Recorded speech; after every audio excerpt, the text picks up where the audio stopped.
Bonjour à tous. Il y a quelques temps, Julia Eberlen et moi-même, nous avons réalisé un séminaire d'introduction à Git et nous avons promis à certaines personnes d'enregistrer un podcast que voici. Il s'agit d'un séminaire d'introduction à Git qui est fait par des débutants pour des débutants. Donc, nous n'avons aucunement la prétention de nous poser comme des experts en Git. On est en train d'apprendre à utiliser ce logiciel, ce qui fait que si vous avez le moindre conseil par rapport à cette présentation ou que vous pensez que vous aurez des choses à nous apprendre pour nous perfectionner, eh bien tout commentaire sera le bienvenu. On a eu envie de créer ce séminaire parce qu'on pense que même si au départ c'est pas forcément très facile à apprendre, donc ça demande un réel effort d'adaptation parce que c'est pas un logiciel très intuitif, bien malgré tout ça constitue réellement une plus-value pour un chercheur d'apprendre à l'utiliser parce que ça constitue la solution à pas mal de problèmes que l'on a tous connus ou presque. Je pense qu'on a tous connu ce moment où on a voulu utiliser un logiciel tel que Word pour créer un projet et où à un certain stade du process, on a décidé d'apporter des modifications assez fondamentales, mais en se disant que peut-être que je suis en train de faire une bêtise en effaçant ce que j'avais écrit avant.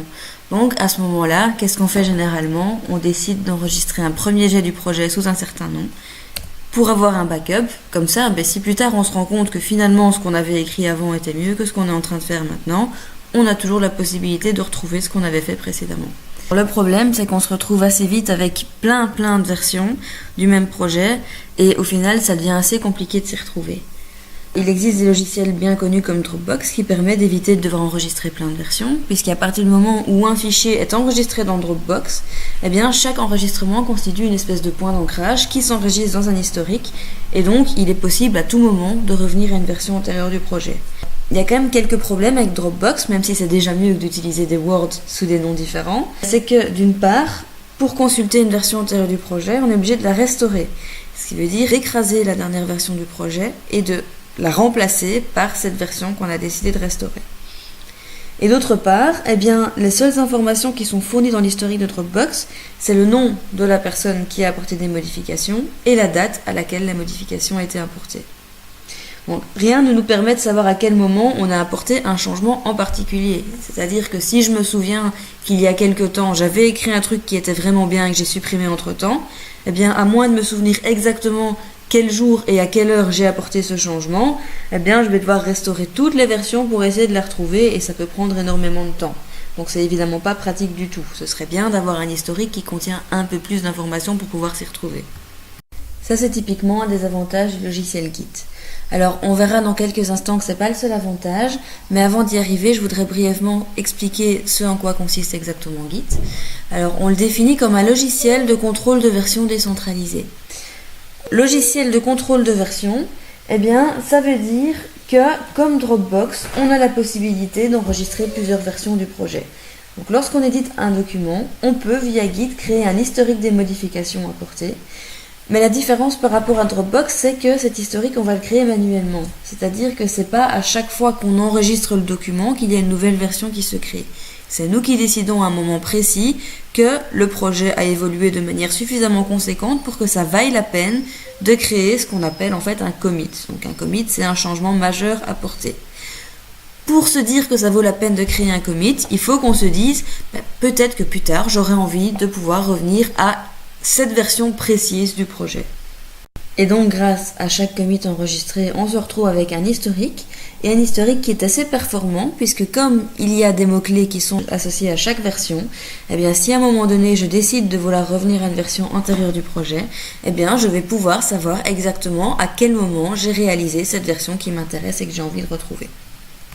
Le fait que ce soit un logiciel décentralisé, ça veut dire que si je travaille en collaboration avec d'autres personnes, je peux travailler de manière tout à fait autonome sur une partie du projet, en même temps qu'une autre personne travaille de manière autonome sur une autre partie du projet.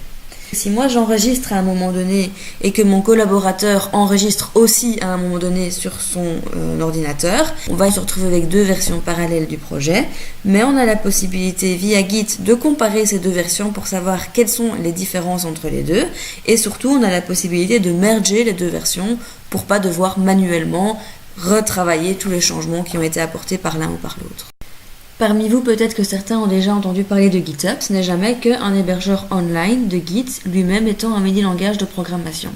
Et c'est sur ce mini-langage de programmation qu'on a décidé de se focaliser ici, en vous apprenant que via certaines fonctions assez basiques, on peut déjà faire pas mal de choses. C'est vrai que GitHub, ça peut sembler plus user-friendly que Git, c'est-à-dire qu'il s'agit d'une plateforme et il suffit de cliquer à un endroit précis pour faire une manipulation donnée.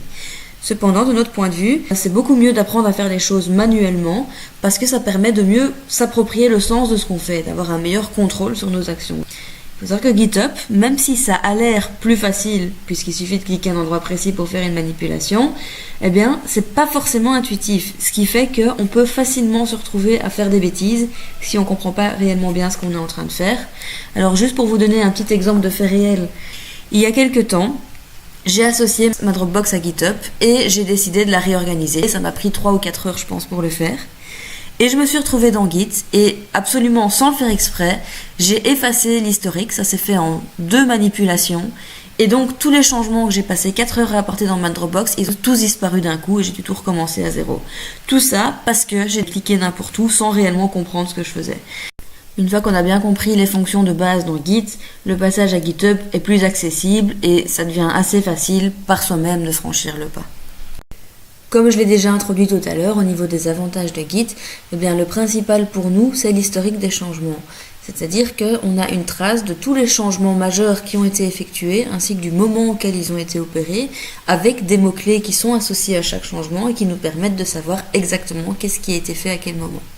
Et en plus de cet historique, on a la possibilité à n'importe quel moment de restaurer des versions antérieures du projet, en sachant très bien ce qu'on restaure comme version grâce justement à l'introduction de ces mots-clés.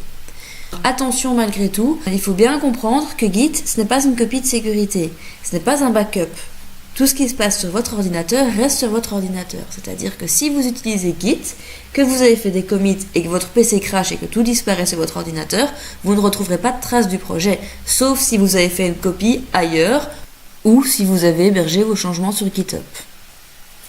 Une autre facette de Git qui le rend très intéressant, c'est en cas de travaux collaboratifs, puisque chacun a la possibilité de travailler sur des versions différentes du projet de manière tout à fait autonome, comme je l'ai déjà mentionné aussi précédemment. Et donc, plus tard, si on se retrouve avec différentes versions parallèles du projet, on aura la possibilité de voir exactement qu'est-ce qui a été modifié d'une version à l'autre, et on pourra merger le tout en un seul document.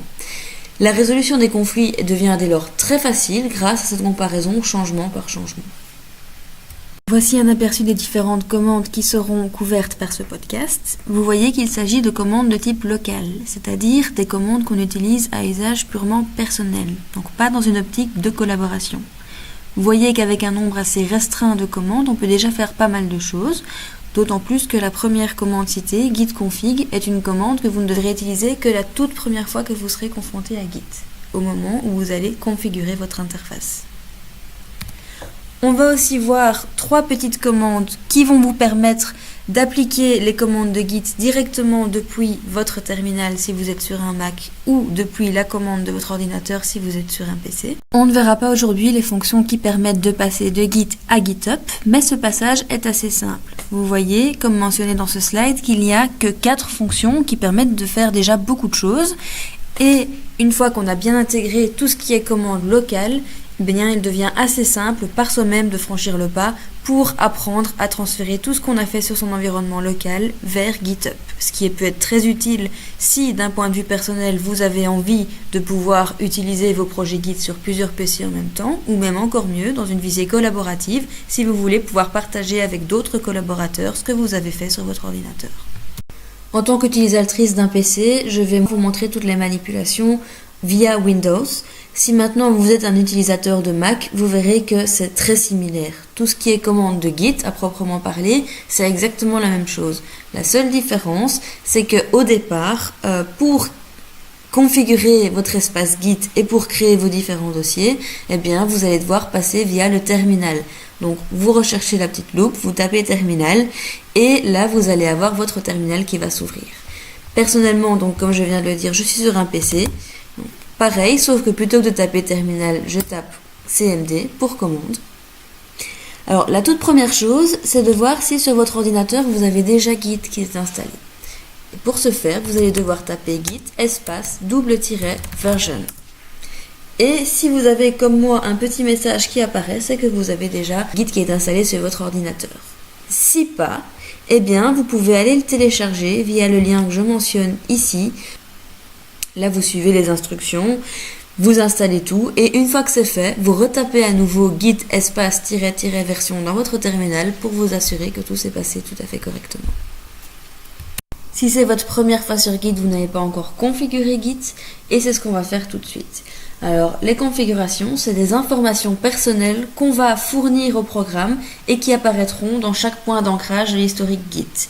Alors, ces informations, ce sera essentiellement votre nom et votre adresse email. C'est-à-dire qu'à chaque fois que vous ferez une modification, en plus des mots-clés de l'heure et de la date de modification, on connaîtra le nom et l'adresse email de la personne qui les a apportés. Voici ici les commandes qui vont vous permettre de configurer votre nom ainsi que votre adresse email. J'entrerai plus tard dans le détail pour la structure des différentes fonctions. Pour l'instant, on va se contenter de les reproduire telles quelles. Je vais donc taper git espace config espace -- global user.name suivi de mon nom complet. Pensez bien à introduire votre nom entre guillemets. J'expliquerai plus tard pourquoi c'est important. Alors, pour l'instant, vous n'allez rien voir du tout, c'est normal, mais ceci dit, puisque vous avez introduit cette commande, à partir de maintenant, à chaque fois que vous ferez un commit, votre nom sera associé à ce commit. On va refaire la même chose, mais cette fois en introduisant comme commande global user email suivi de votre adresse email complète. Et à partir de maintenant, mon adresse email sera associée à chacun de mes commits. En bas du slide se trouve un lien. Si vous vous rendez sur ce lien, vous trouverez pas mal de personnalisation possible de votre espace de configuration. Nous, ici, on va simplement vous en montrer encore une qui consiste à colorer un petit peu son interface. Git est très basique, il y a très peu de couleurs au départ. Le fait de rajouter quelques couleurs qui sont associées à certaines fonctions précises, ça permet de faciliter dans ce qu'on fait. Donc, je vais introduire cette commande dans ma console. Je retape git config espace -- global color.ui espace auto. Alors maintenant, voyons un petit peu plus en détail comment est structurée une commande Git. Ce que je vais expliquer ici, c'est vrai pour Windows. C'est un tout petit peu différent pour Mac, bien que ce soit assez similaire. Dans un premier temps, vous allez avoir ce qu'on appelle le prompt. Et constatez que ce prompt, c'est le chemin sur lequel vous vous trouvez sur votre ordinateur à un moment précis. Ça aussi, j'y reviendrai plus en détail dans quelques instants. Et c'est derrière ce prompt que vous allez taper votre commande. Votre commande, eh bien, elle sera généralement constituée de deux mots séparés par un espace, git, pour spécifier qu'il s'agit d'une commande git, espace, suivi du nom de votre commande. Il peut arriver qu'il y ait des options à votre commande. Et s'il y a des options, vous allez les spécifier derrière un espace -- comme on l'a fait précédemment, d'ailleurs tout à l'heure. Donc la commande, c'est git config qui permet de faire comprendre à Git qu'on veut configurer notre interface. Et ensuite, on spécifie quelle partie de la configuration nous intéresse en particulier en tapant espace -- global username suivi de la réponse. Il faut noter que par défaut, Git considère que tout ce qui est séparé par un espace constitue un objet distinct à part entière. Donc si votre réponse elle est constituée de deux mots, comme c'est le cas ici dans l'exemple Julia et Berlin, eh bien, vous allez devoir les placer entre guillemets. À présent, on va créer un nouveau projet Git. Et donc, pour commencer, on va devoir retourner dans la console et spécifier à quel endroit sur notre ordinateur on a envie de créer ce dossier. Pour ce faire, je vais retourner dans ma commande et je vais devoir utiliser la commande cd. Alors là, que ce soit sur Windows ou sur Mac, c'est exactement la même commande. cd, espace, suivi du chemin vers l'endroit où je veux placer mon dossier.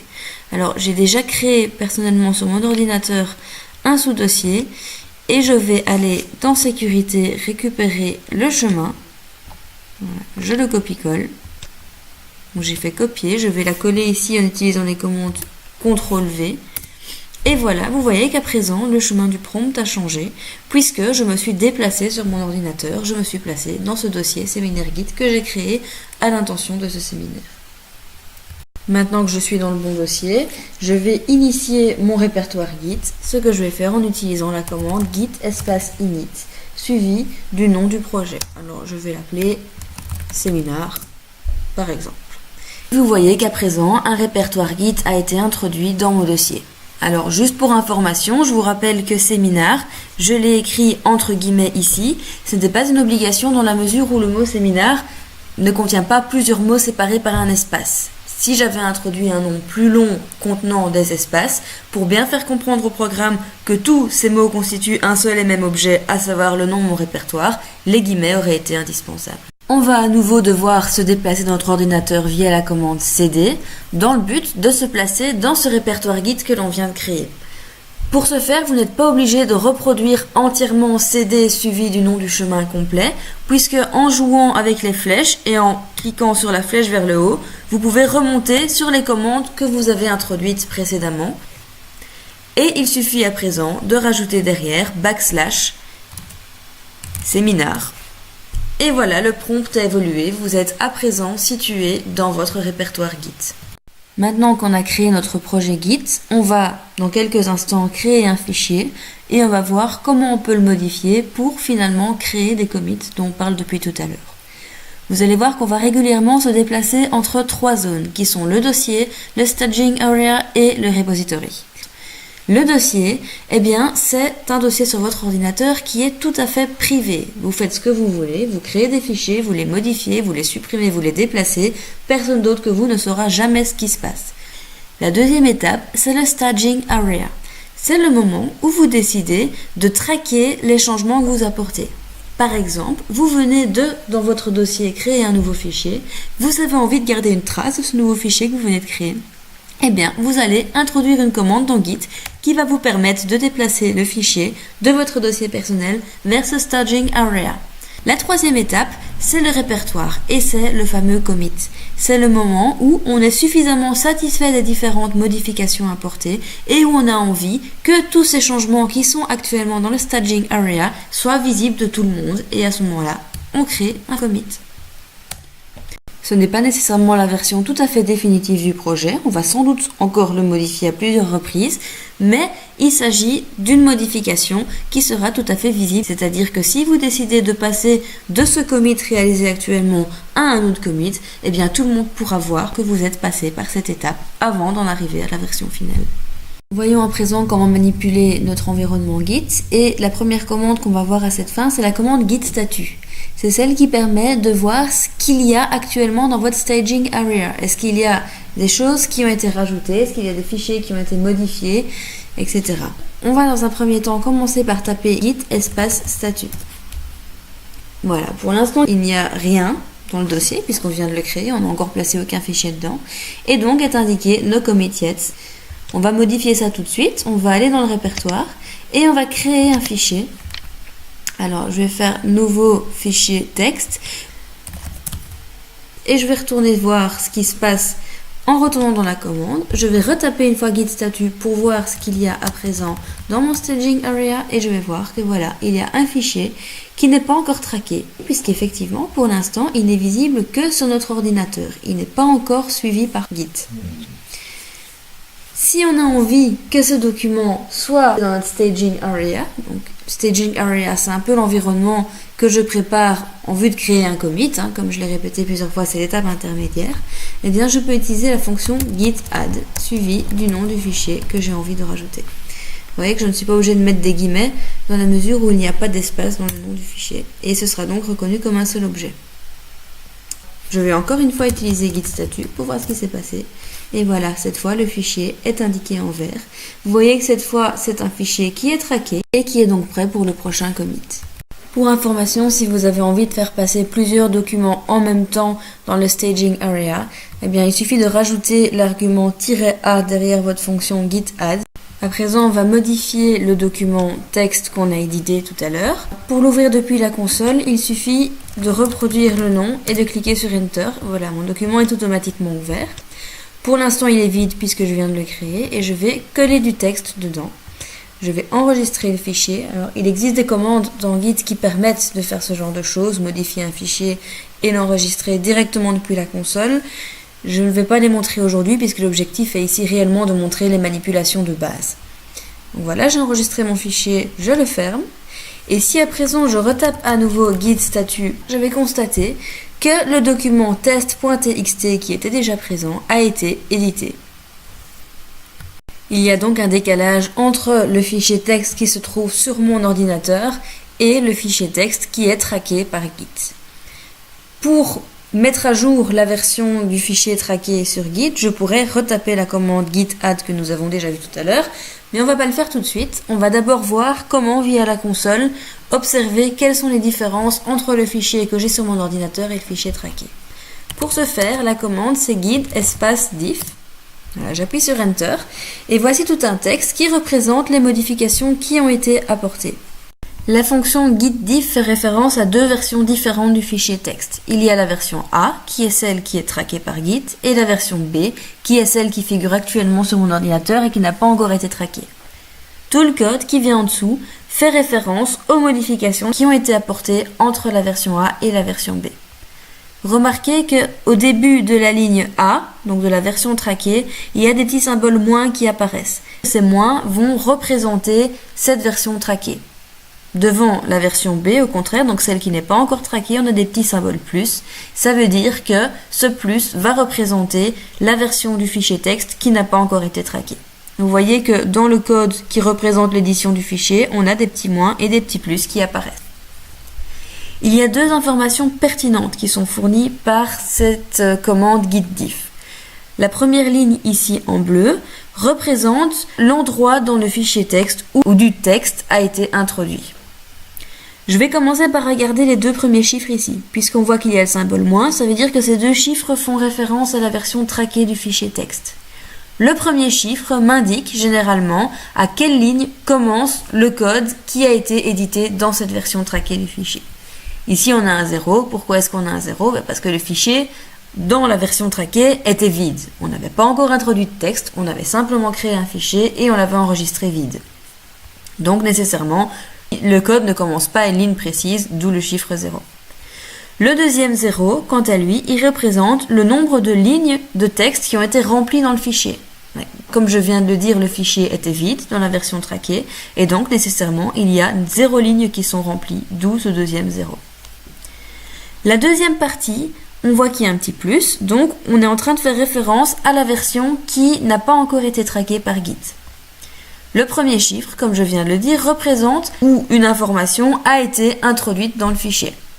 J'ai dans mon texte introduit une information à partir de la première ligne. Je vous remonte le fichier pour bien le montrer. On voit que c'est bien à la ligne 1 que commence le texte, d'où ce chiffre.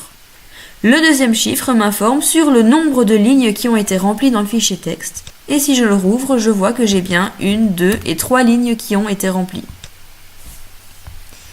Donc ça, c'est pour la première partie de l'information fournie par la commande gitdiff. La deuxième partie, elle va me donner des informations sur le texte qui figure dans la version traquée. Alors, pour le coup, puisque le fichier était vide, il n'y a rien qui apparaît pour cette version traquée, mais s'il y avait eu de l'information, ce serait apparu en rouge avec un petit signe moins qui aurait précédé chaque ligne se rapportant au texte qui se rapporte à cette version. On a par contre du vert, puisque la version non traquée du fichier, elle, contient des lignes remplies. 3 plus précisément, comme on l'a vu ici précédemment. Et ces 3 lignes, eh bien les voici. On a créé ce séminaire juste avant Noël, vous comprendrez donc pourquoi on a choisi ce genre d'exemple.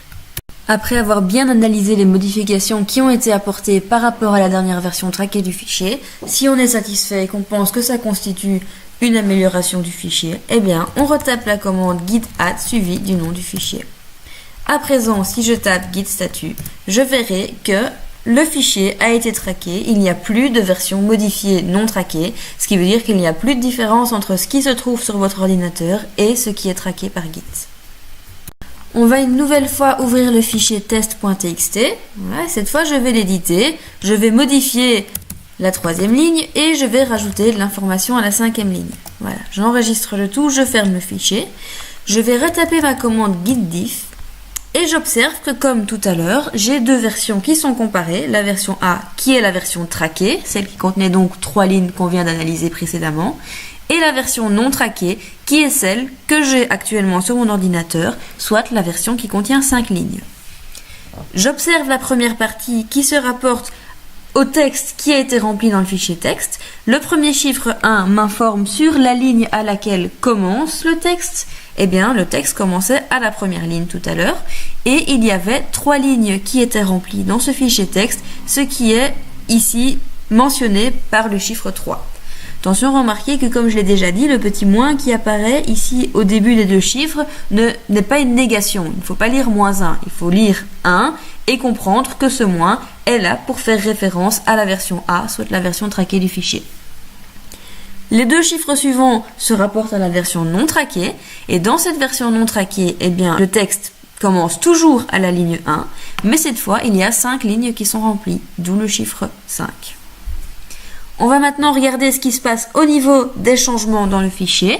Alors, les lignes qui sont indiquées en blanc sont celles qui sont similaires dans les deux versions du fichier. Les deux premières lignes, je n'y ai pas touché, elles sont donc indiquées en blanc. La ligne suivante, par contre, elle est indiquée en rouge. Et ensuite, elle est reproduite en vert avec une modification qui est celle que j'ai apportée.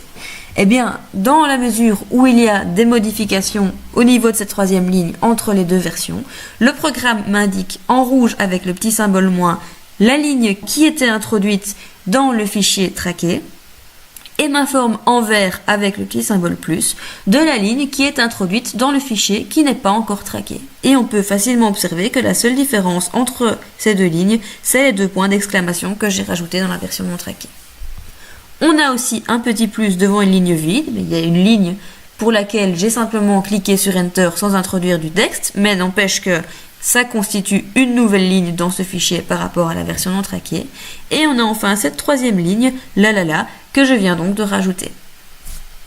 À nouveau, après avoir analysé la différence entre les deux versions, si j'estime que cette nouvelle version non traquée est meilleure que la version traquée, je pourrais retaper la commande git add suivie du nom du fichier texte.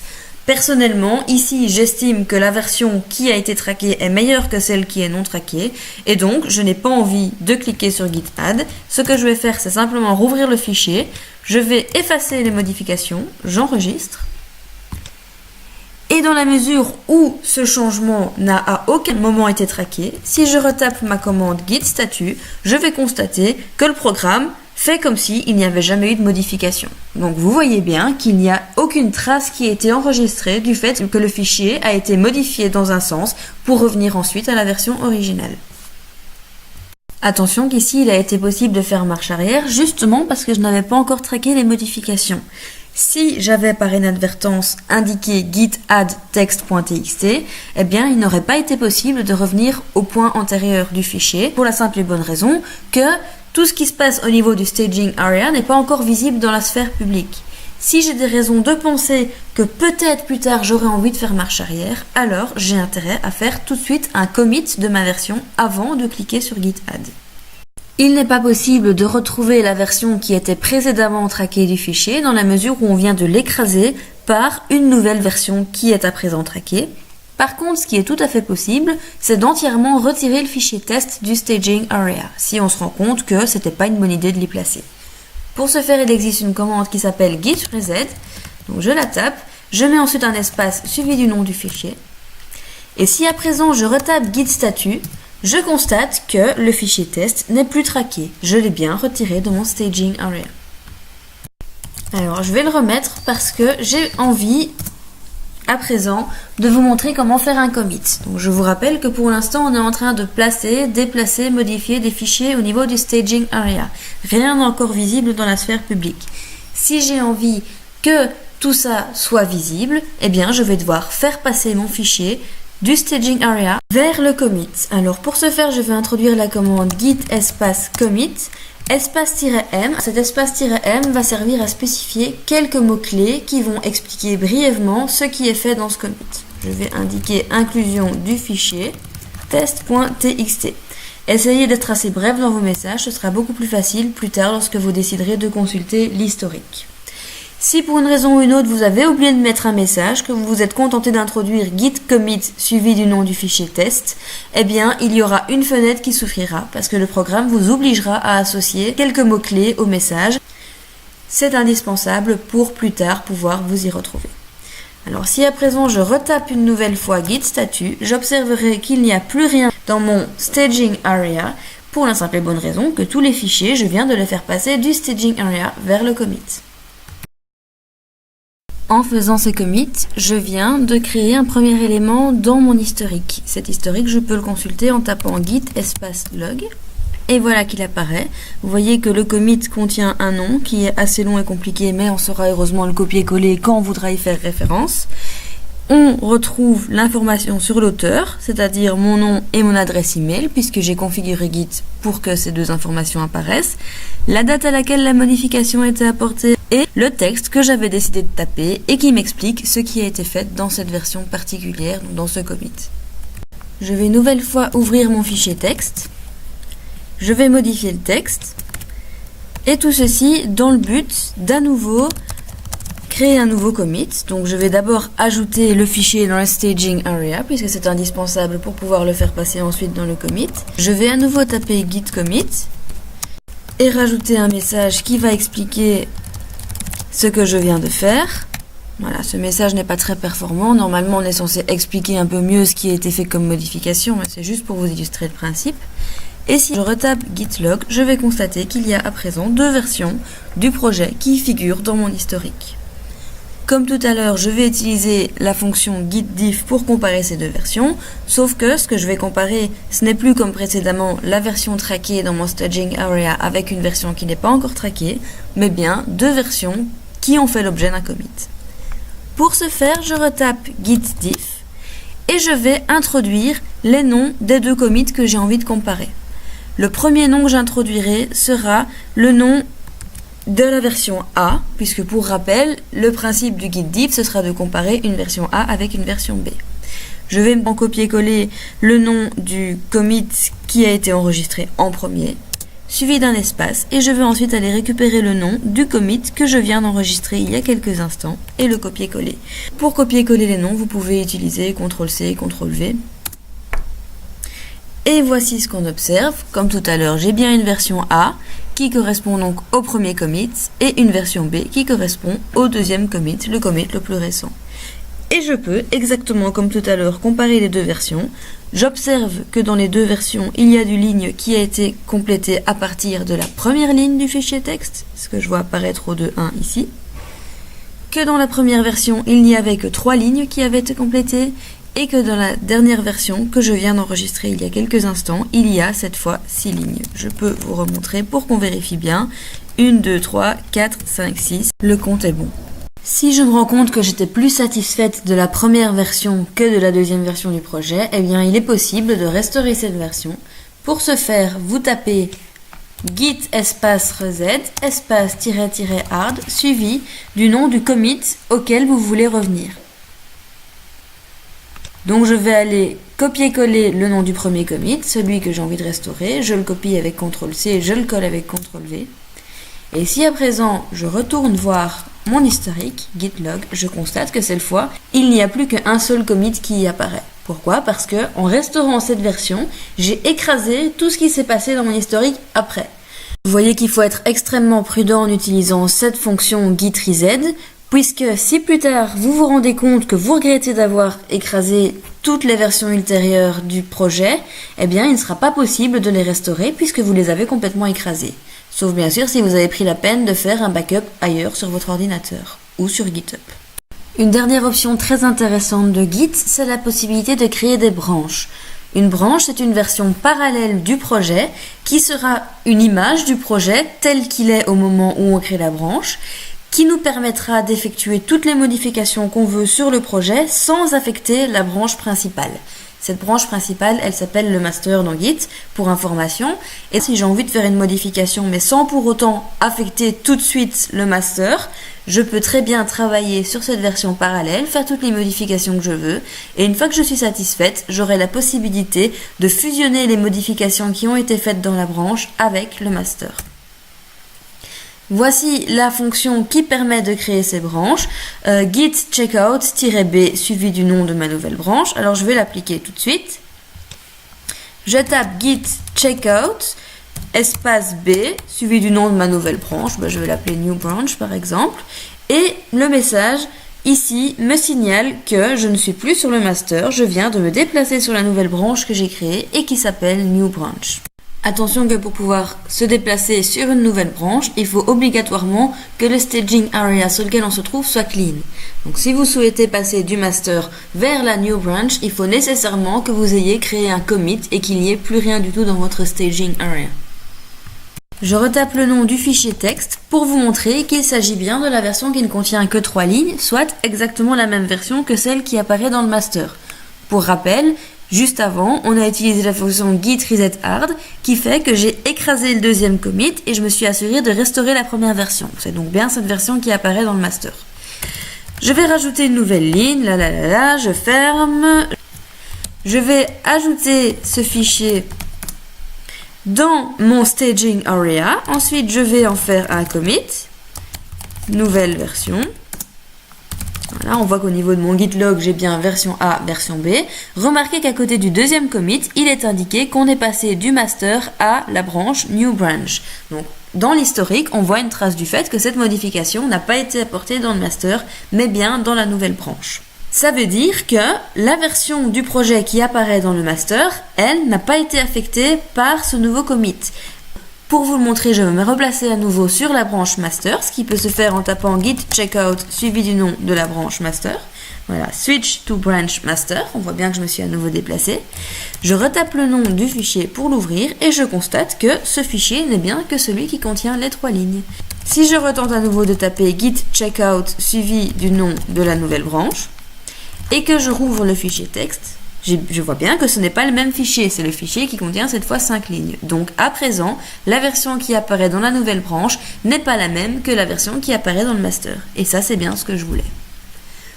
Si à un moment vous avez un doute, si vous ne savez plus exactement dans quelle branche vous vous trouvez, eh bien vous pouvez taper git branche et le programme vous signale toutes les branches qui existent dans votre projet et indique en vert celle sur laquelle vous vous trouvez actuellement.